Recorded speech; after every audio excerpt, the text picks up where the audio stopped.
Welcome back to another episode of Aunt and Andrew with Families Everything. Until it's not, we've got Hot topics. hot topics.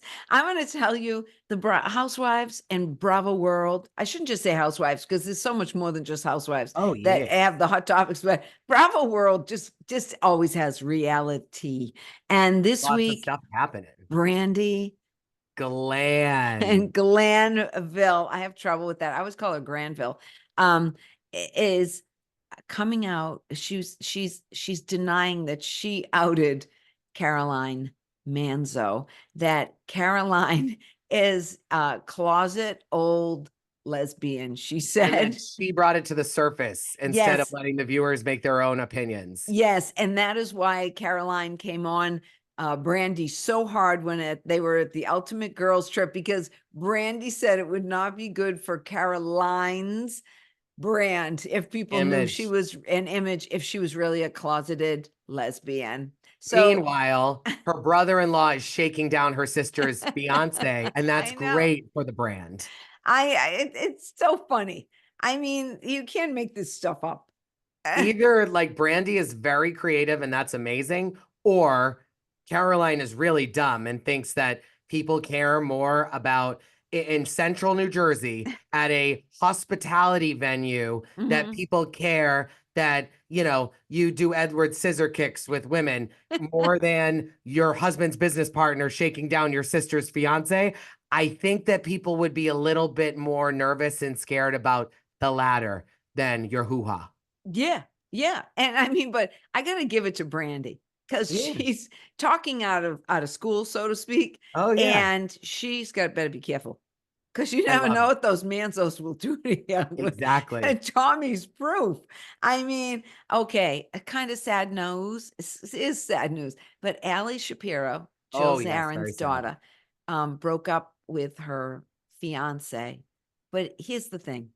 I didn't know she had a fiance. I I know had you did. no idea Allie was engaged But Allie's at always all. traditionally been very private. Yes, and I like Allie a lot. I've Allie's always always liked been great. Allie. She Allie's always looks great. supported Jill. I've noticed that over the years, as many people know I've had a personal relationship with Jill. Yeah, she's Allie's always great. been so supportive of her mom. I also think Bobby lives on through Allie in a lot of ways. I think Oh, maybe. Allie They're took on a not lot the of Bobby's child. qualities. This is Yeah. me, like, I'm not saying I know them that way. I don't spend time with them like Yeah. that. This is me just seeing her supporting Jill, social media, starting a business. And you can also tell there's that podcast where Jill and Bethany did that, like, Oh, right. and Yeah. Allie's there. And Allie, like, you can tell that Allie was trying to always, you could tell that she probably wanted the door to be open with Bethany. That, like, Oh, it was one of maybe. those where it was hard for her to watch her mom with Bethany and then for them to have such a big fight. She was young, but she remembers there being a lot of love. And I think that there's a lot of commonality, like similarity there between how Bobby thought of Jill and Bethany and how Allie thought of Jill and Bethany. And I think that's Yeah.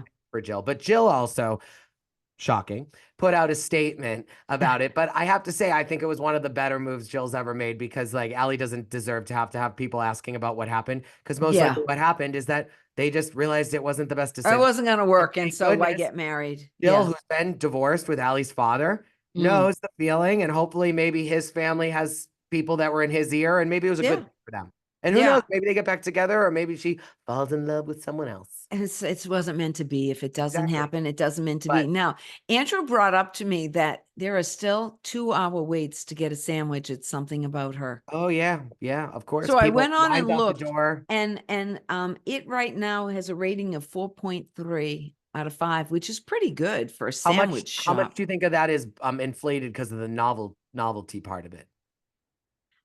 It would be, I mean, it's not on.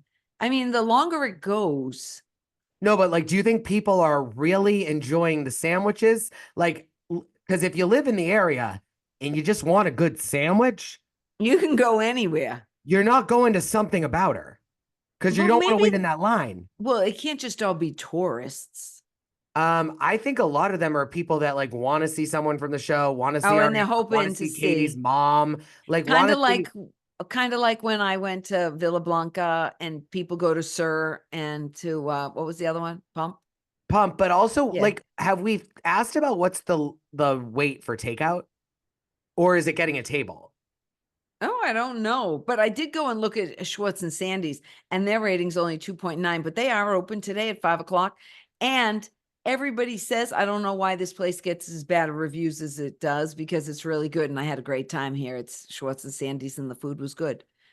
I So, hope you know why they had bad reviews. well, I do know why they had bad reviews, I but think the world does. So I don't know yeah, why but the we person. can't go I on for no, question the but mindset of their customer who's that dumb that would say, I don't know why they have such bad. because I think the people are saying that the food was good. I don't think people have ever debated that. They had Yeah, I know, but they I had mean, 75 different menu tastings before they opened. So the I'm food just better be good. saying, what would you put in a restaurant? I will always take the food over the people. Of course. But what I'm saying is that like I the wish I reason had a why the place around here rating, that was, I wish I the, had a place around here that was notorious. That way yeah, I'd go all the time. the ratings are based off of Scandival, not off of the food. Yeah. And no wonder why something about her has a weight and all that. They're probably wanting to see the girls, but it also could be because the sandwiches are good because they had so many different sandwich tastings. They even brought the tray over across the street like it was Meals on Wheels, and it was like rolling over. And then It Lisa was Vanderpump was like, "Doesn't taste totally. that good." Well, no crap. It traveled from Staples Center to get to you. It looked like those fake food that's surrounded. I did see this week the preview to Southern Charm. Oh, same. And I want to tell you, it didn't like strike me as, oh, I can't wait. Rodrigo, I'm telling you, Rodrigo, I know as a gay man that most of us don't have a lot of self-awareness. Now, maybe you're the exception. I'd like to think I am too, but I've also been through a lot. But most of us that aren't, they just think they're the best thing since sliced bread, not from Right. something about her, but just sliced bread. And Rodrigo, it was probably your group, your gaggle of gay friends that started Perhaps. watching this Yeah. season last year and were like, wait, you were on this show? Hmm. When were you on it? Right. And then you showed up at the reunion with all these people in your ears and you became a crazy person. A crazy person. Exactly who you were. You turned your color. Yep. Yep. And now the whole trailer is about you screaming, yelling this. So Rodrigo has been woken up. Yeah, I know. But I got not like, I didn't think for a Well, that's minute all I when I got from him. watched it is that except Shep looks a little thin. That's it. That's all I got out of that. I wouldn't say that I was clawing at the bit to watch Southern Charm.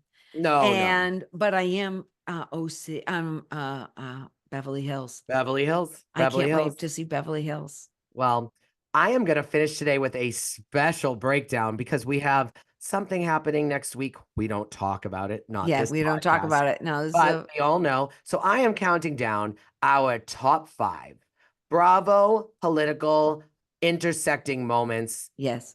of my humble opinion of all In time. Andrew's opinion, yes. So the first one we have is the epic 2016 lead up to the election where Carol Radziwill literally on camera was having a panic attack, which a lot of people were, that she was afraid. And you know what? She was the only one that had a little political background. And she was the only She one. was married to a Kennedy. Honestly, think about it. On the left, she was one of the only people that was actually right that Trump won. So I give her credit, but Ramona had nothing to it. No, So, she was doing nothing. Well, all Nothing of the to it. housewives back in the day, Sonia, Ramona, they were They all all loved in Trump that just as the circle. media. It wasn't political, but also No, it Ramona's wasn't the one political to for really. them. It was, he was a New York dude and they'd seen him Yeah, around it was town. that. And Yeah. Ramona didn't know what to do. She had nothing to say.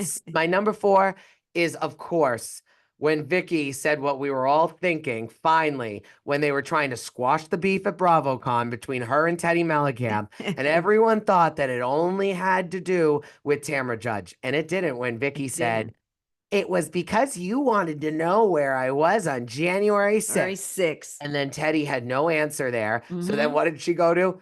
I actually don't. I think it's because I actually have cancer.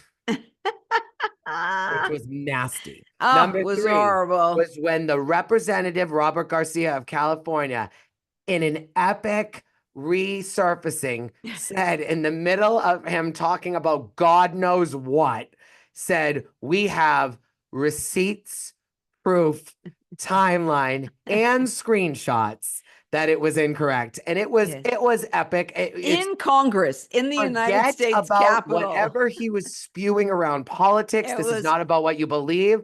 The fact that he referenced Bravo was A line. a Yes. line was epic. Number two, and this is just what we love our Teresa Giudice on this podcast, as everyone We knows. do. The epic episode of Watch What Happens Live when Andy asked her another elephant in the room question. Yes. Have you thought about asking President Trump, because he was president at the time, Yeah. to pardon Joe? Yeah. And Teresa did not even answer the question. No. She immediately thought about just her time on The Apprentice and that before Trump was in office, when he had a show and businesses, Yeah, she was on The Apprentice. she was useful for him. She was Yeah. a good cast member on The Apprentice. She Right. probably did some stuff with the Trump Yeah. brand, did appearances at the hotels, different things. They had a business relationship.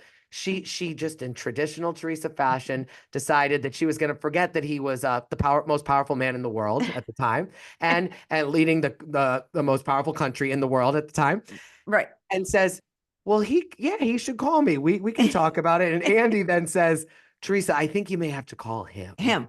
Yeah. Yeah, which is But great. she was also concerned about her getting a pardon. Yeah. She wanted a pardon. That she was didn't the thing, even too. know what it was. She didn't care about She really didn't Joe. care. She was kind of happy he's No, in she was Italy. done though. That was after she came home. It was when Joe was about to come home, and she Yeah. didn't want him to get deported. She didn't want him. Did Yeah. she? Did she? Who knows? But Oh. then number one, and how can you not? The Yeah. most epic, ultimate, I don't know if you want to call it fame whore. I don't know. Fame whore. Everything that they Fame wanted was when Tarek and Mikel Salahi Yeah. snuck into the state dinner. For the Indian state dinner. Yes. While they were It was- filming, the show wasn't even on yet. It was when the show was filming. They hadn't even decided what was going to be on, what wasn't going to be on. I don't even know if they had given these women their full-time paychecks yet. No. They were just filming them for the show. And Mikhail in full Indian garb. Yes. Garments. Yes. Took the sari on. She had everything. Took the cruise to get her hair done and her makeup and they brought made it them all the way and had the crew follow them to the door, and they couldn't get in because there was no cameras allowed, and they went in, and next thing you knew, they had to appear before Congress. Totally. For gate crashing a state dinner. And that is without a doubt the most epic housewife political moment in Bravo history. So we hope that if you get stressed out this week, which you will, watch this, think of Bravo, think of us laughing, press subscribe, press like, press comment. We love you. We'll see you next week, and hang in there.